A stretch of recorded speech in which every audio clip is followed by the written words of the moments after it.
All right. How many of you want to own a house one day? That's pretty good. A lot of the group wants to own a house. Okay? Tell me why you want to own a house. Thanks. Go ahead, just yell it out. What is it? Big kitchen? Okay, so you get a kitchen? Good. What is it? No rent. No rent? Don't want to throw money away. Don't want to throw money away? These are good. I wish we could write some of these down. So, what does it take to buy a house? How many of you have $250,000 cash? No, don't answer that. How many of you have $250,000 cash or $500,000 cash to go buy a house right now? Not really. So what's the process of buying a home? What do you do? So you finance the home. Okay, how much do you finance? All of it, usually, right? Let's say so you finance 97% of it.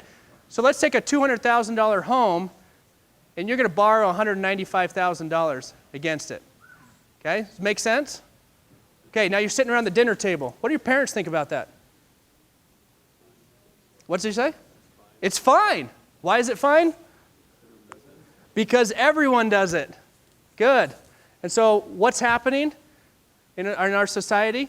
Everybody buys a house, so it's great. But I want you to take a step back for a minute. So you're going to take and make a decision.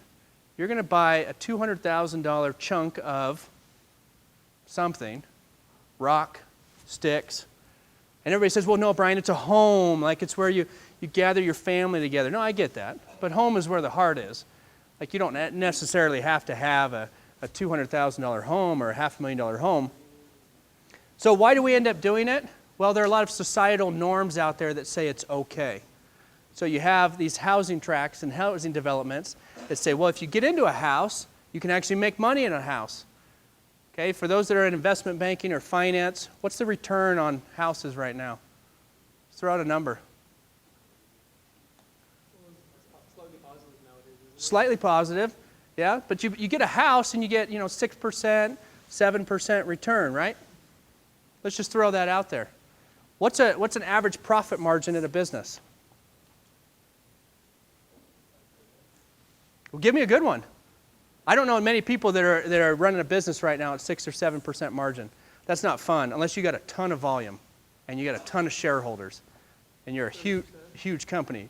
A lot of people are 30%. I mean, you're 20, 30, 40, 50%. You get into SaaS companies, you're pushing 70%, 80% on these gross margins out there. All right.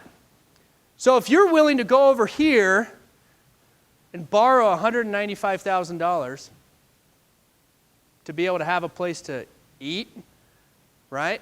And then what do you get out of the house? I'm talking just financially. What do you get out of the house?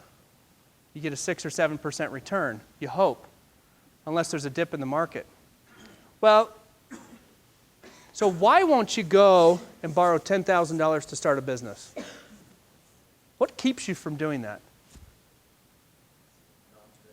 What is it? It's non-traditional, right? So we can go through the same format. We can go through the same flow. What does your family think of it? What do your friends say when you say, hey, I'm going to leave my engineering program for a semester or two. I'm going to try my hand at business. What do they say?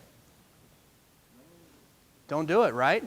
It's unsafe, right? So the question is, what keeps you from taking it to the next level and starting the business?